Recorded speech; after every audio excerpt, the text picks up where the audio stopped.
Hello दोस्तों, स्वागत है आप सभी का नंबर वन मूवी एक्सप्लेन में। तो आज मैं फिर से आप सभी के लिए एक बेहतरीन मूवी को एक्सप्लेन करूंगा जिसका नाम है AROZ। यह मूवी सन 2008 में रिलीज़ की गई थी और यह एक टाइम ट्रैवल मूवी है।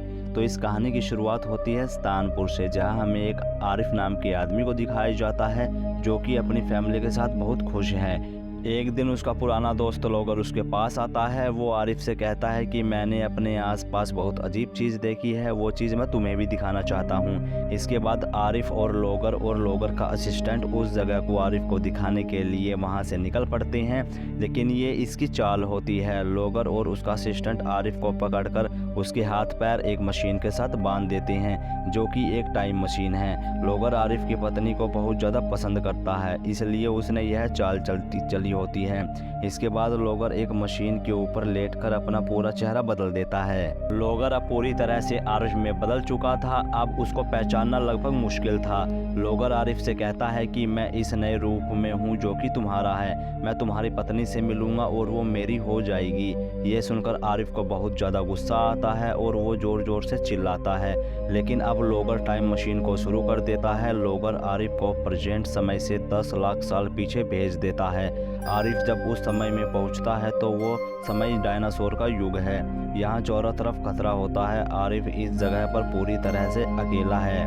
तभी वहाँ पर कुछ एप्स आते हैं जो कि बहुत फ्रेंडली होते हैं। आरिफ इनके साथ खेलने, इन्हें बातें समझाने की कोशिश करता है, लेकिन अभी इनमें इतनी समझ नहीं होती ये आरिफ की बातों को समझ सकें। आरिफ इन्हें बहुत कुछ सिखाना चाहता है जो कि एप्स भी सीखना चाहते हैं, लेकिन इसका कोई भी फ़ायदा नहीं है। इन ऐप्स का दिमाग अभी इंसानों जितना विकसित नहीं होता। अब आरिफ हार थक के इन्हीं के साथ रहना शुरू कर देता है और जल्द ही ठंड का मौसम आ जाता है। सर्दियों का तापमान बहुत ज़्यादा गिरा होता है। आरिफ किसी न किसी तरह से सर्दियां काट लेता है और अब गर्मियों का मौसम आ चुका है। तभी आरिफ को एहसास हो जाता है कि मुझे यहाँ से आगे की ओर जाना चाहिए। उसे इंसानों को ढूंढना ही होगा, क्योंकि आरिफ अपनी पूरी ज़िंदगी इन ऐप्स के साथ नहीं बिता सकता। आरिफ ने जो कुछ भी ऐप्स को यहाँ सिखाया होता है वो उन्हें ढंग से नहीं सीखा। तभी आरिफ आगे निकल जाता है।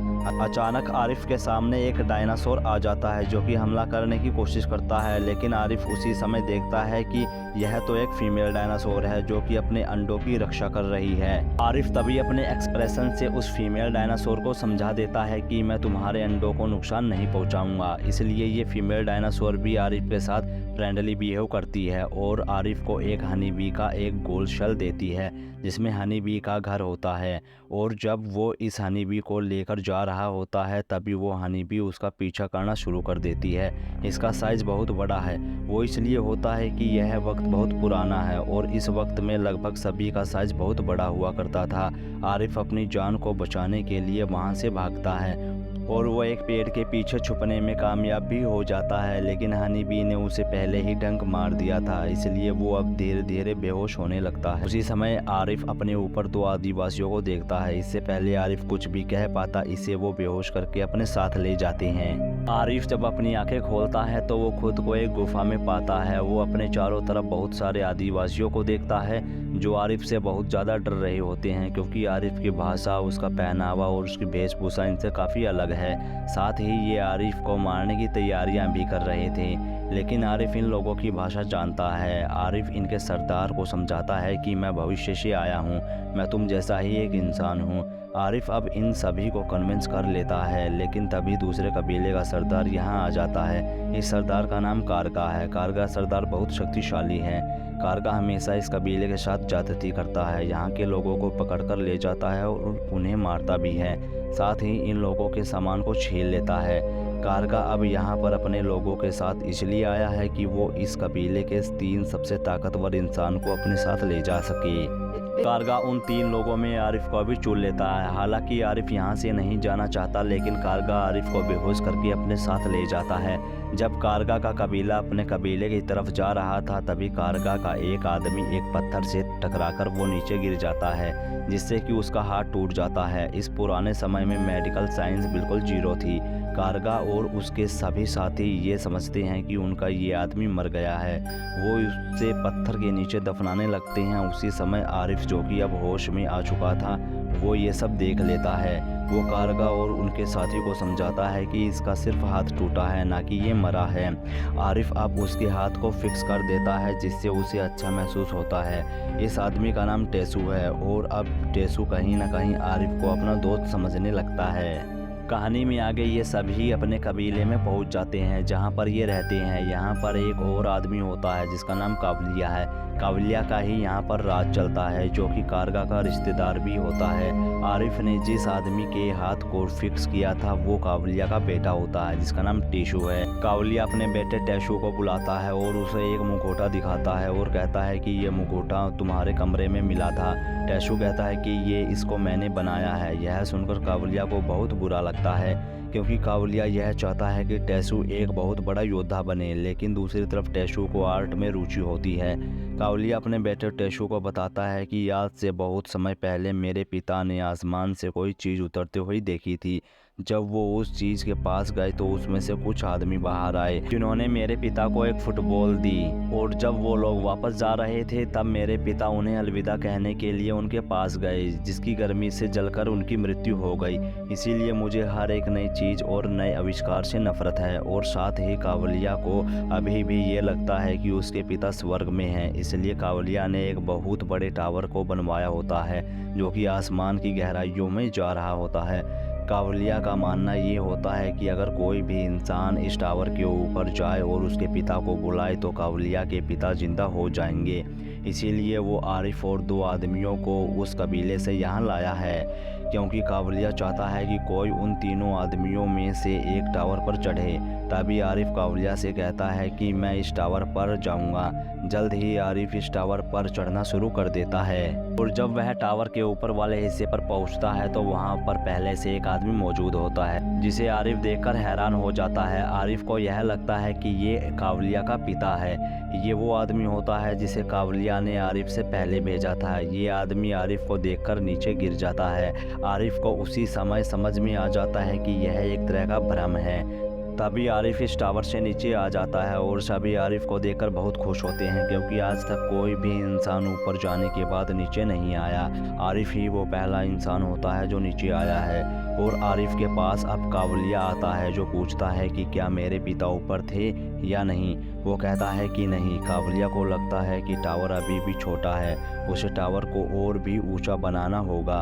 और साथ में कावलिया आरिफ को माफ़ कर देता है, क्योंकि आरिफ ऊपर से आने वाला पहला इंसान होता है। दूसरी तरफ कावलिया का बेटा टेशु आरिफ का एक चित्र भी बनाता है, क्योंकि आरिफ ने बहुत बहादुरी का काम किया है। जिसके बाद आरिफ टेशु की तारीफ करता है और टेशु आरिफ को अपनी सभी चित्रकारी दिखाता है। यह देखकर आरिफ बहुत ज़्यादा इम्प्रेस होता है। तभी टेशु अपनी पीठ पर एक लड़की का टैटू भी दिखाता है, जिसे वो प्यार करता है। इसका नाम मिमी है, जो कि दूसरे कबीले की है। रात को आरिफ और टेशु दोनों कावलिया के पास जाते हैं। कावलिया टेशु को बताता है कि मैं तुम्हारी शादी एक लड़की से करना चाहता हूँ, लेकिन यहाँ टेशु साफ साफ मना कर देता है, क्योंकि टेशु मिमी से प्यार करता है। कावलिया को गुस्सा आ जाता है और वो टेशु और आरिफ को वहाँ से निकाल देता है। कहानी में आगे आरिफ और टेशु उसी कबीले की तरफ जा रहे होते हैं जहाँ से कारगा आरिफ को पकड़कर लेकर आया था, क्योंकि मिमी उसी कबीले के लीडर की बेटी होती है, जो कि टेशु को बिल्कुल भी पसंद नहीं करती, क्योंकि उसके पिता सब पर जुल्म करते हैं। लेकिन जब आरिफ मिमी को टेशु की पीठ पर उसका टैटू दिखाता है तो मिमी की सोच टेशु के लिए पूरी तरह से बदल जाती है। और ये सब के सब मिमी के कबीले में वापस आ जाते हैं और आरिफ सभी को अपनी सच्चाई बताता है कि मैं भविष्य से आया हूँ, यानी मैं 10 लाख साल आगे से यहाँ पर आ गया हूँ। अब मैं चाहता हूँ कि यहाँ की ज़िंदगी भी बदल सके। हम टेक्नोलॉजी का इस्तेमाल करेंगे। कावलिया की गुफा में बहुत सारी ऐसी चीज़ें हैं जो हमारे काम आ सकती हैं। सब की सब चीज़ों को हमें वहाँ से यहाँ लाना होगा। ये सुनकर सभी के सभी लोग खुश हो जाते हैं और तैयार हो जाते हैं आरिफ का साथ देने के लिए। रात में आरिफ और टेशु के साथ कावलिया की गुफा में जाते हैं और सभी ज़रूरत वाली चीज़ें वहाँ से ले आते हैं, जो कि कावलिया ने छुपा कर रखी थी। वो नहीं चाहता कि टेक्नोलॉजी किसी भी तरह से एडवांस हो। कुछ महीनों के बाद आरिफ की वजह से इस कबीले में बहुत सारी नई चीज़ों का आविष्कार होता है। जिससे यहाँ पर रहने वाले लोगों की ज़िंदगी आसान हो जाती है। साथ ही यह गांव बहुत ज़्यादा सुंदर हो जाता है। साथ ही यह सभी लोग बहुत ही खुश रहने लगते हैं। दूसरी तरफ कावलिया को पता लग जाता है कि मेरी गुफा से बहुत सारी चीज़ें चोरी हो चुकी हैं। कावलिया अपने सेना के सरदार कारगा को दोबारा उस कबीले के पास भेजता है। तभी कारगा देखता है कि यह गांव तो पूरी तरह से बदल चुका है। यहाँ नई नई चीज़ों का आविष्कार हो चुका है, जो कि आरिफ की वजह से हुआ है। यह सभी आविष्कार इनके समय से बहुत वक्त के आगे के होते हैं। तभी कारगा कहता है कि यह सभी चीज़ें मेरे हवाले कर दो, लेकिन आरिफ साफ साफ मना कर देता है और कहता है कि अब वक्त बदल चुका है, अब हम तुम लोगों से नहीं डरते। साथ ही वह कारगा का मजाक भी उड़ाता है। अभी कारगा कहता है कि मैं अपनी सेना के साथ वापस आऊँगा और कारगा वहाँ से चला जाता है। मूवी में आगे आरिफ बच्चों का नाटक देख रहा होता है। उसी समय कुछ शोर सुनाई देता है। जब वो कबीले की तरफ वापस जाता है तो देखता है कि कारगा ने पूरे गांव को जला दिया है और कारगा वो यहाँ से निकल चुका है। ये देखकर आरिफ बहुत गुस्से में हो जाता है, इसलिए वो कावलिया के पास जाकर कहता है कि तुम्हें ये सब बंद करना होगा, साथ में जो हमारा नुकसान हुआ है उसकी भरपाई भी करनी होगी। लेकिन कावलिया साफ साफ मना कर देता है। तभी आरिफ कावलिया से कहता है कि ठीक है, हम एक फुटबॉल का मैच खेलेंगे। अगर हम जीते तो तुम कभी भी हमारे कबीले और हमारे लोगों को परेशान नहीं करोगे। अगर तुम जीतते हो तो मैं तुम्हारे उस टावर को जिसके ऊपर तुम चढ़कर अपने पिता को लाना चाहते हो, मैं उसे ऊंचा करके तुम्हारे पिता को वापस लाऊंगा। कावलिया उसकी शर्त मान जाता है। आरिफ को यह लग रहा होता है कि इन्हें फुटबॉल खेलना नहीं आता, लेकिन जो शिप ज़मीन पर आई थी उन्होंने इनको फुटबॉल दी थी और साथ ही इनको फुटबॉल खेलना भी सिखाया था। तभी कावलिया आरिफ को अपनी फ़ुटबॉल की टीम दिखाता है, जो कि बहुत ज़्यादा एक्सपर्ट होती है। इसके बाद आरिफ अपनी कबीले के पास वापस आ जाता है। यहाँ पता चलता है कि किसी को भी फुटबॉल खेलना नहीं आता। फिर भी आरिफ ऐसे लोगों को चुनता है जो कि फ़ुटबॉल खेल सके। वो उन सभी लोगों की प्रैक्टिस करवाता है और कुछ समय के बाद उनको फ़ुटबॉल खेलना भी आ जाता है। अब कावलिया और आरिफ की टीम का मैच होता है। कावलिया की टीम बहुत अच्छा खेल रही होती है, इसलिए एक के बाद एक वो 4 गोल कर देते हैं। साथ में कावलिया की टीम चीटिंग भी कर रही होती है। आरिफ अब इस मैच को किसी भी कीमत पर जीतना चाहता है, क्योंकि आरिफ को पता है कि वो कावलिया के पिता को किसी भी तरह से वापस नहीं ला सकता। उसी समय आरिफ की टीम का एक प्लेयर एक गोल कर देता है और वो इतना खुश हो जाता है कि वो आग में गिर जाता है। हाफ टाइम के बाद स्कोर 1 और 4 का होता है। कावलिया के 4 गोल और आरिफ का 1 गोल। हाफ टाइम के बाद गेम दोबारा शुरू होता है और आरिफ 1 गोल कर देता है। इसके बाद वो एक के बाद एक गोल करके 4-4 की बराबरी पर गेम ले आता है। अब इनको जीतने के लिए सिर्फ 1 गोल करना है। जैसे ही आरिफ का टीम का एक प्लेयर गोल करने वाला होता है, तभी उसे उड़ने वाला एक डायनासोर पकड़कर अपने साथ ले जाता है। इस पर कावलिया की टीम आरिफ की टीम का मजाक उड़ाती है, जिससे कि टैशू को गुस्सा आता है और वो कावलिया की प्लेयर को अपना हेड मार देता है, जिससे उन्हें पेनल्टी मिलती है। पेनल्टी को आरिफ का गोलकीपर किसी न किसी तरीके से रोक लेता है। इसके बाद आरिफ एक बेहतरीन गोल कर देता है। ये देखकर कावलिया भी बहुत इम्प्रेस होता है। वो उसके लिए तालियां बजाने लगता है, जिसके बाद दोनों कबीलों के बीच दोस्ती हो जाती है। तभी वहाँ पर एक टाइम पोर्टल खुलता है। उस पोर्टल के अंदर से आरिफ की पत्नी बाहर निकलती है और आरिफ को बताती है कि मैंने इंटरनेट पर एक वीडियो देखी थी, जिसमें आर्कोलॉजिस्ट को एक 10 लाख साल पुरानी एक रिंग और घड़ी मिली थी, जो कि तुम्हारी थी। साथ ही जो तुमने अपना नाम पत्थर पर लिखा था वो भी आर्कोलॉजिस्ट को मिला था। इसके बाद हमारे घर पर लोगर आया, हालांकि वो तुम्हारे भेष में था, लेकिन उसने अपनी एक आँख का लेंस कहीं गिरा दिया था, जिससे कि मैं उसे पहचान गई। मैं उसे गन पॉइंट पर लेकर उसी जगह आई जहाँ से तुम्हें उसने टाइम मशीन से भेजा था। मैंने उसे मजबूर किया कि वो मुझे भी यहाँ भेजे और अब मैं तुम्हें यहाँ वापस लेने के लिए आई हूँ। यह सुनकर आरिफ बहुत खुश होता है और सभी लोगों को अलविदा कहकर अपने वक्त में दोबारा चला जाता है। यहाँ पर लोगर भी है। वो लोगर को उसी समय में यानी कि 10 लाख साल पीछे भेज देते हैं। कबीले वाले देखते हैं कि आरिफ दोबारा आ गया है, क्योंकि लोगर उसी के भेष में होता है। लेकिन जल्द ही कबीले वाले यह समझ जाते हैं कि ये आरिफ नहीं है। समय पीछे से एक डायनासोर आता है और लोगर को पूरा निगल जाता है। यहीं पर दोस्तों यह फिल्म खत्म हो जाती है। अगर यह एक्सप्लेन मूवी आप सभी को पसंद आई हो तो प्लीज़ चैनल को सब्सक्राइब करें और वीडियो को लाइक कर दें। Thank you watching this my video.